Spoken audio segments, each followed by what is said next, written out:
Thank you so much. Thanks everybody for having us. We're excited to be here. And I thought this would be an interesting conversation to talk about things that Sam and I don't necessarily talk about publicly as much. So to give us an opportunity to share thoughts about AI, its impact on humanity, its impact on education, what the education system needs to do in order to prepare humanity for this world. And so I'll be joined by Sam in a minute, and we'll explore those topics together and just see how the world of education, the world of AI will be connected. So I can hear you. There he is. Welcome, Sam. Thank you. Thanks for having me. Great. So I thought maybe to start the framing and the conversation is to just acknowledge, and I think Steve mentioned this in the previous exercise, which is predicting the future is really a futile exercise. So I'd much rather talk about the kind of future that we're hoping to build and talk about the impediments, the barriers, and the opportunities that are associated with it, right? So one note of caution is by looking at the kind of invented futures that have gone in the past and what has actually transpired. One example of it, of course, is the introduction of search and Google organizing the world's information. And I think at the time, who were in the sector were thinking about, oh my God, this is going to be such an amazing thing.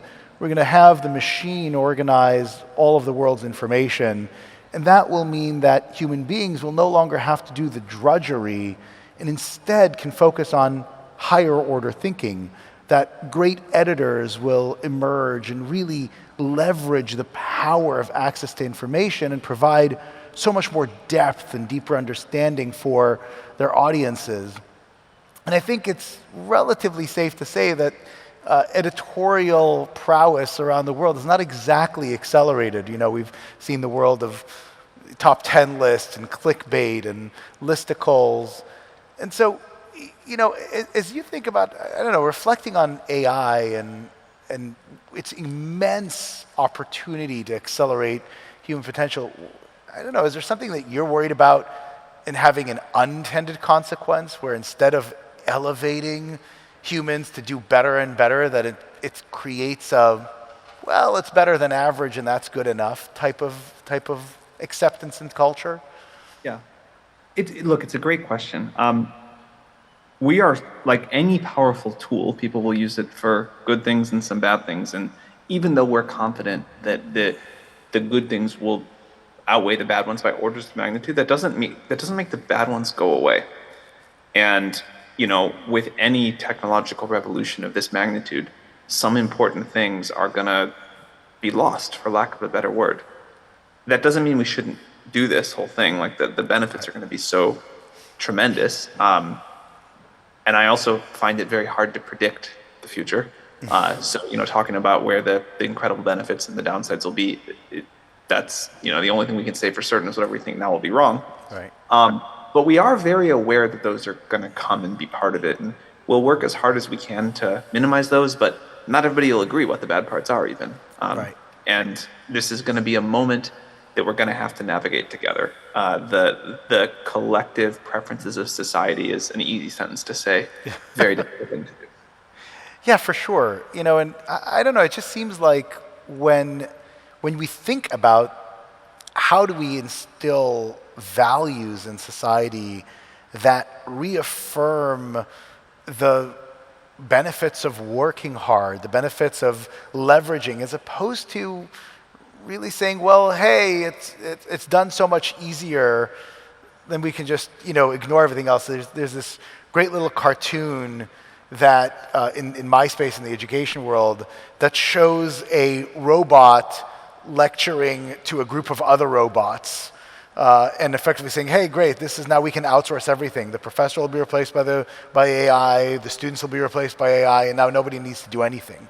And obviously, I don't think that's where any of us are actually heading. Certainly, I don't think where we want to be heading. But how do we actually prevent the forces that, or try and prevent the forces that are going to get us there? Well, I think there's a huge role for governments of the world to play. And I think there's also just a huge role for the kind of global discourse on this. One of the reasons we wanted to release ChatGPT is I think this stuff is easy to talk about in a theoretical vacuum, but very hard to make progress on. Mm-hmm. And, we were kind of saying all the same things before the launch of ChatGPT, and people didn't take them that seriously. And now people can feel it viscerally. Yeah. And when you can feel something, you can kind of develop intuitions for it. Also, I think by incrementally, gradually putting this technology out into the world, people have time to adapt and think about what they want and debate ideas. And so the very global conversation that has happened in the 10 months or whatever it's been since we've released ChatGPT, I think has been one of the most important things ever to happen for the progress toward this good future with AI in it. Yeah, I couldn't agree more. I think the kind of discourse that you have enabled in the world, I see it in higher education, the realization that things are going to change, and you have this battle between those that say, well, things are going to change, and so how do we avoid that change, as opposed to people who think about how do we embrace it.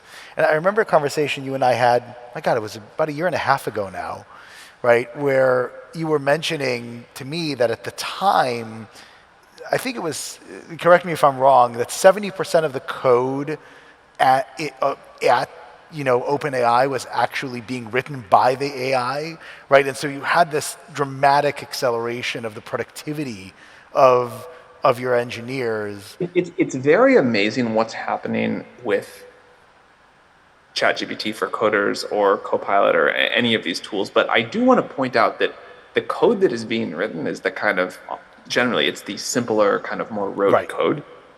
But this is wonderful because it's like, I think it would be wrong to say, hey, AI is doing 70% of the cognitive work of a coder now. But what is happening is AI is freeing up a dramatic amount of the time of a coder to work on the hard part where humans have to figure out what to do.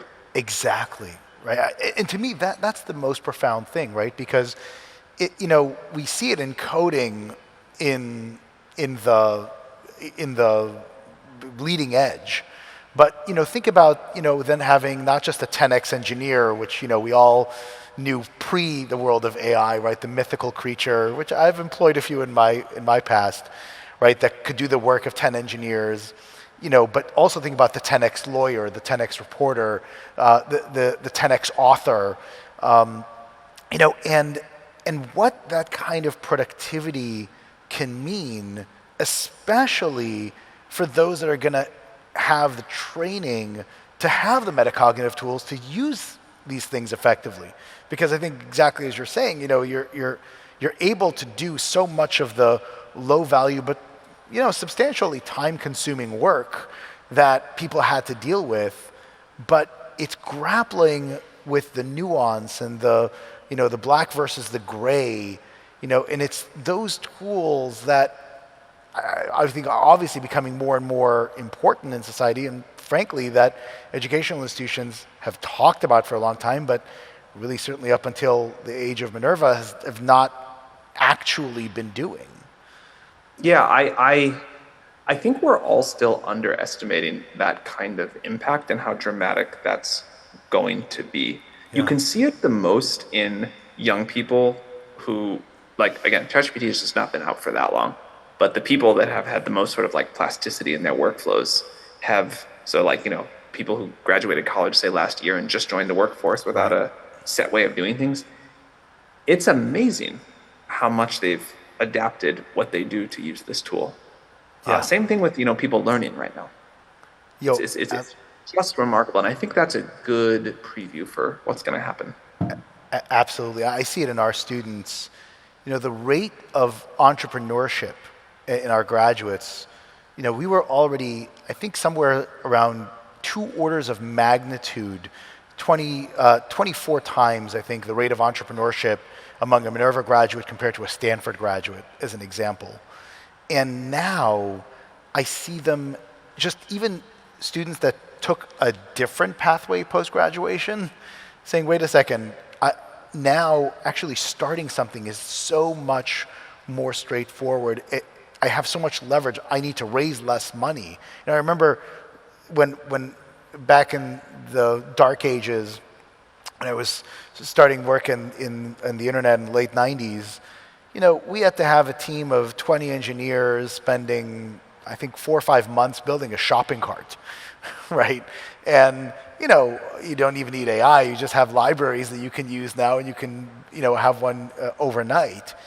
But just the ability to leverage that is so crucial. And because educational institutions, are areas that have really emphasize just rote knowledge and being able to pass tests, they haven't really equipped the traditional student with all of the things from their course of study, and so therefore students are just figuring it out on their own, right? It's not that they've learned how to do this in class, it's that they've just adopted this incredible tool and have adopted it as their own.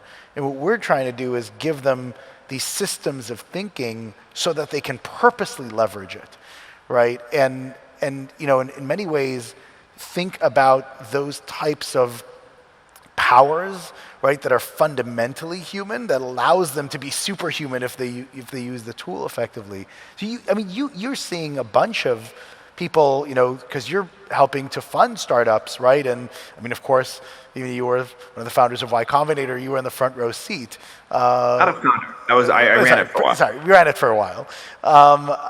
But that's got to be. You must see the nature of startups also shifting because of the technology. Yeah. Look, I have a group chat with some of my friends, and we have a little betting pool going on about what year the first single-person company that becomes a $1 billion company will be started. As these tools get more powerful, what a single entrepreneur can do is just amazing. Yeah. So where's your over/under? What's your bet? I don't remember the number I put down, but it's still a few years away until it starts, and then it'll take a while to grow. Yeah. Okay.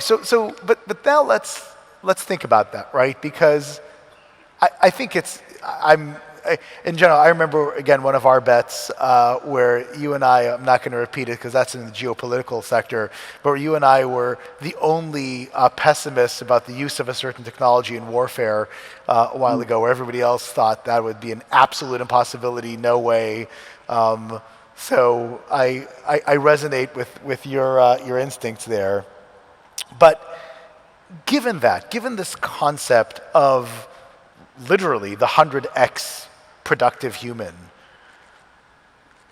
how do you think that the whole education sector needs to adapt? I mean, if you had your druthers and you could wave the magic wand, right, what would you want to see educational institutions focus on to get the graduates ready? Because whether or not the tool is going to be ready 2 years from now, 5 years from now, it's going to be in the early stages of the career of every single person who is being educated today, right?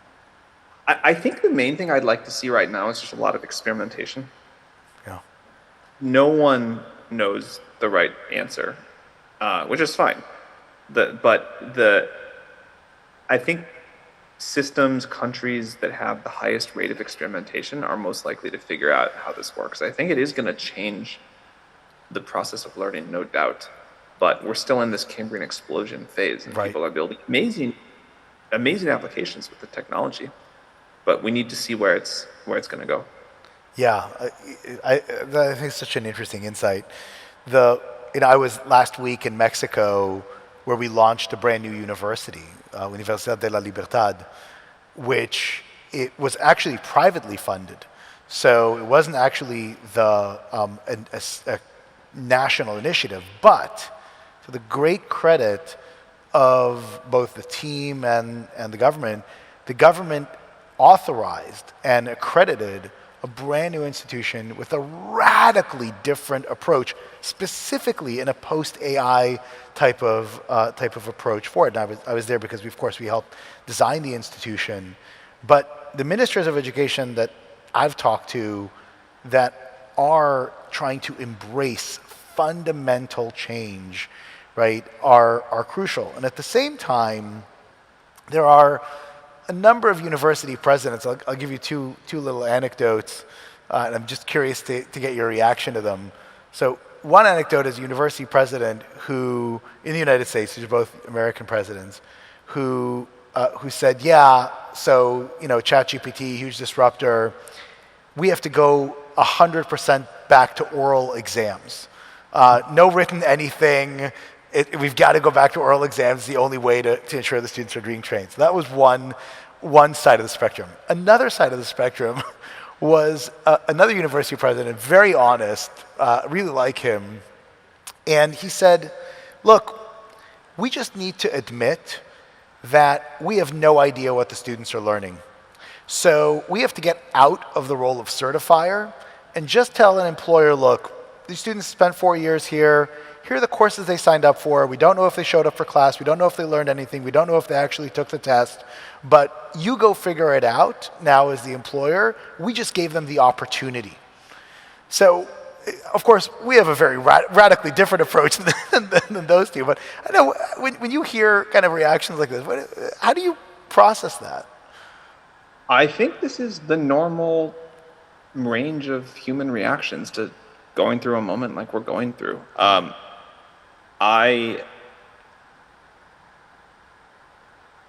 It seems intuitively quite wrong to me to say we're just going to go to like oral exams. Yeah. It also seems intuitively wrong to me to say you have to make up your own mind entirely, but maybe it isn't, because like what an employer cares about is what someone can get done. And if these tools have so changed what they can get done that the educational system no longer has value, then it's the educational system that needs to adapt to make people better. Right. And early in my career when I hired, I paid a lot of attention to where someone went to school. Yeah. I now pay no attention, or slightly negative in some cases. Right. So like hopefully except Minerva. So yeah, I mean, I have a lot of sympathy to that. Yeah. No, I couldn't agree more. I think it really is interesting to see how these institutions are thinking about evolving and how some of them are resisting it. And I do think that we are going to see big reform movements. One very prominent example I know that we've been involved with is there's a university in the United Arab Emirates. There are only 3 federal universities in the country.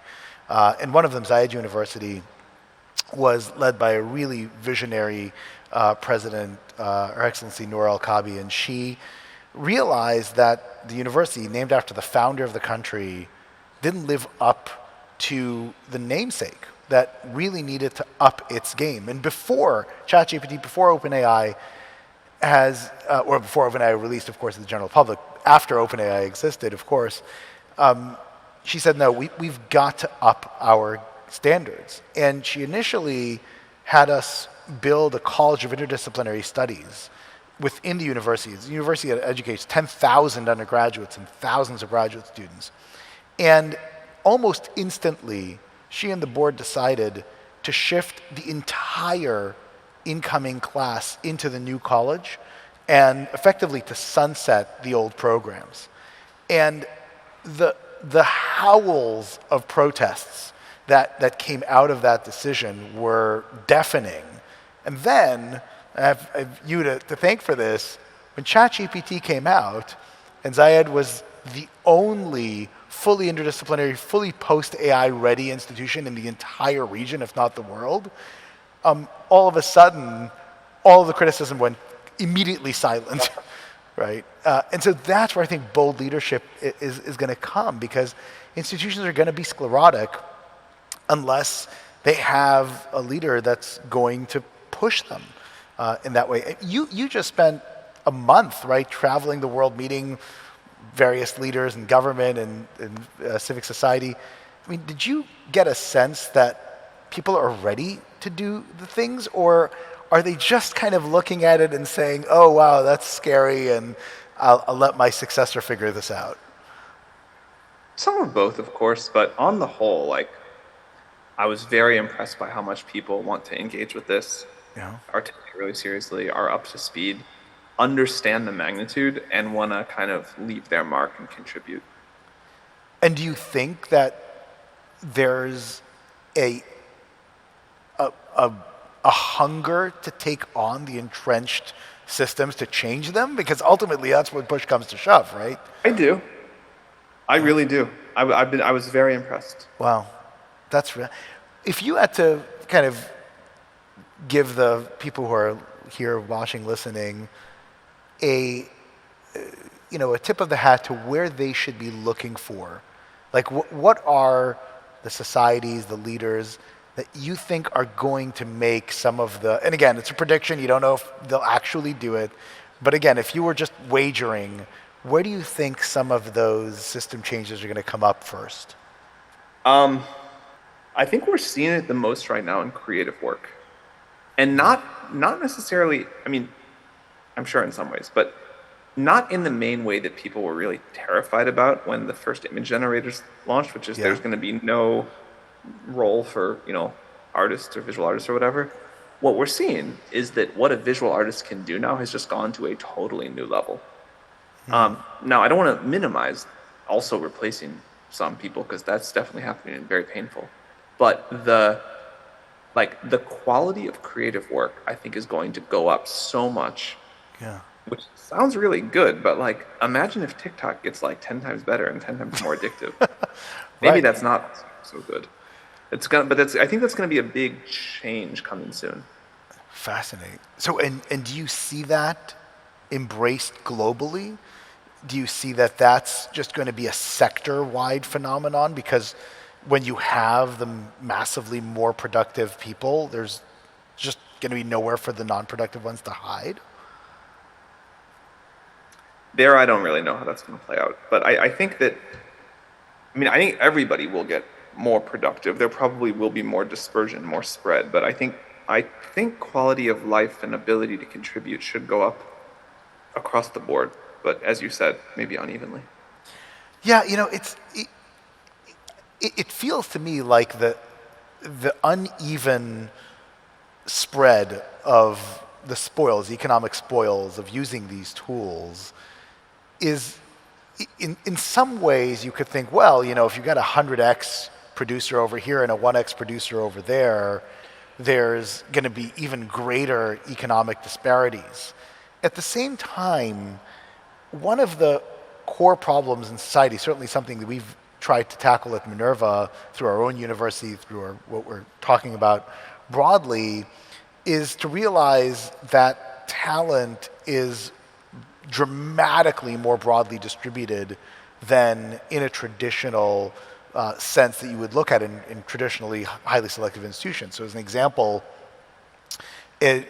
historically at Minerva University, we've had 5 times the number of students coming from households making less than $50,000 a year than a traditional incoming class at an Ivy League university, despite the fact that we are more selective in many regards than a traditional Ivy League university. And the outcomes of Minerva students has, by pretty much any measure, employment, entrepreneurship, even graduate school placement, which is perhaps the most remarkable given the entrenched systems, has outpaced the graduates that come from huge privileged backgrounds, right? And so to me, I think of ChatGPT as an accelerator of that, right? Because the guy who's going to go and say, oh, I'm going to hire my golfing buddy's son, right? And he's not as good as the best person I can interview, but okay, whatever, I'll make a 20% sacrifice in productivity and the guy will owe me a favor. Now, it could be a 99% hit on productivity, right? And so all of a sudden, you're not going to, maybe you're going to have dramatically different economic value for the people who can produce at that level, but at least my hope, at least if I were to be able to shape the future more and more, that economic value is going to accrue to the people who have merit as opposed to the people who happen to be born into a wealthy family that will then perpetuate that. Because, and this to me is the crux of those educational institutions that will rise to the challenge, right? Because those that are going to find and nurture talent that will teach them how to be wise in order to be able to leverage these tools, their graduates are going to crush in the open marketplace. Whereas those that will continue to say, oh, let me go and get Thurston Howell III, he'll donated money for a building, so I'm just going to go and let them in the back door. Those institutions are going to, reputationally, they're going to wither and the results are going to be terrible. I think I still hesitate to call it an equalizing force, but it is like a force in favor of better justice or something like that. I love that. Although, like, we may find out that just because someone is smart does not mean they're supposed to like do better in the world, which is certainly the case right now, adjusted for all other things. Right. Well, that's obviously true.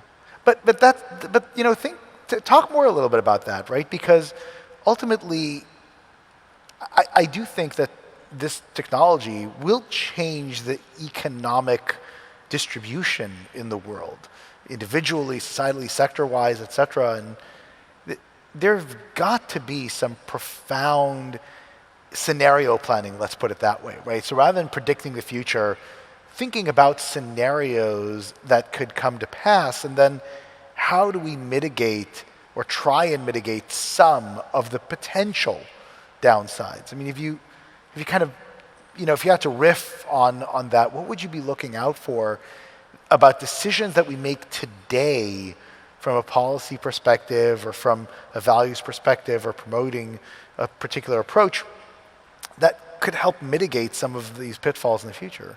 I think it's good to study a lot of things today, but I'm hesitant to recommend too much today. Yeah. Everybody wants to like pontificate on here's the master plan all the way through, and we're going to go where the technology takes us to some degree. Society does get a lot of influence, but there are things like the intersection of society and technology, what technology can do, what society wants, it's just not so obvious always. Right. And so I think, I don't think like UBI, universal basic income, I don't think that's a full solution, certainly not. But I think it's part of it, or maybe part of it, and we should study it. We should study other ideas like it. One thing that I would say with confidence, there's really not much, but one thing I would say with confidence is that people really want agency over their future, our future, and that's super understandable. And I think one mistake a lot of people in the AI field are making is to just say, well, there's going to be no jobs, but everybody will be rich and happy. And that sounds so dystopic, but people just can't. I don't think it's what's likely to happen at all, by the way. As we've been saying, I think people will just find new and more amazing things to do, and human desire and creativity and status games and whatever is going to turn out to be pretty limitless. But I think this is a good time to study lots of ideas and be very open-minded about what the eventual solution is. I think that's such an important thing. And, I can't tell you how many times I've been in events and people are like talking with certainty about this is where the future is going to head and this is the implication and all the rest. Whereas to me, I think the only thing that we can have any level of assuredness on is that, as humanity has progressed, right, we've constantly seen technologies that have allowed us to retreat to higher cognitive levels, right? I mean, from the very earliest tools, right, that made physical labor, somewhat easier, all the way to the Industrial Revolution, all the way to the digital revolution, computer revolution, which, kind of took as many of the mundane tasks as we can and said, okay, there's more and more value accrued to more complex thinking. But I think what's so profound about this change, and this is why I do hesitate to think about with the changes that have happened in the past is this does enable a level of cognitive understanding, of intelligence, to show up in such a way that the nature, we just can't retreat in a linear fashion, right? We can't just say, oh, okay, now all of the grunt work is going to be done and I just can be going higher and higher. The reality is that human beings need systems of thinking, they need frameworks to be able to apply to a different kind of system that gives solutions and answers, that actually creates product, that isn't just providing information or automating labor or things like that. So to me, one of the great fears that I have is that unlike these tools that have happened in the past, right, where the tool would come up, the washing machine and the computer and, the internet and, basic kind of fundamental technologies, we were able to stay ahead of them, right? We were able to say, okay, that intersection of technology and society, yes, society will leverage that. And I think now with disinformation, with political divisions, with this algorithmic spread of hatred and othering and everything that gets involved, the technologies are outpacing our ability to deal with them as humans. And I think that the fundamental problem is that we are not systematic thinkers naturally. Human beings can be, but we need to be trained to be systematic thinkers, right? And if we're not trained to be systematic thinkers, the technology will outpace us. And then, again, who knows what will happen, but I cannot imagine that it's going to be a good thing. And so for me, the urgency of getting the educational system to work and get people the tools they need to navigate this place, I don't think there's anything more important right now. And to your point, the innovation imperative, the need for institutions to, on I think a wholesale basis, but even if they do it on an experimentation basis, to launch radically new programs with this intent in mind, I don't think there's anything more important for society right now than to do that. Amen. Yeah. So I'm really curious to get your take about a little bit of a different tack in this world. Let's assume that there are going to be individuals, institutions that are going to experiment, and their experiments turn out right, in the sense that their graduates, those individuals, are going to be better prepared for the world, they're going to be ready to deal with complex challenges, etc. What do you think are going to be the mechanisms, the systems, that intersection of technology and society that are going to best leverage those individuals, that are going to best reward those institutions, as opposed to having, I often reference Idiocracy, the movie, as a wonderful future documentary, as opposed to just creating the idiocracy, as opposed to just, kind of going back to our first kind of premise, how do we reward quality as opposed to mediocrity? How do we get hard work and inventiveness to triumph over sloth and laziness? What are some of those mechanisms? I really believe that just is going to happen naturally. And the more people have leverage, the more that is going to be rewarded. Yeah. So you really believe that the market will ultimately reward that? I do. Oh. Yeah, I do.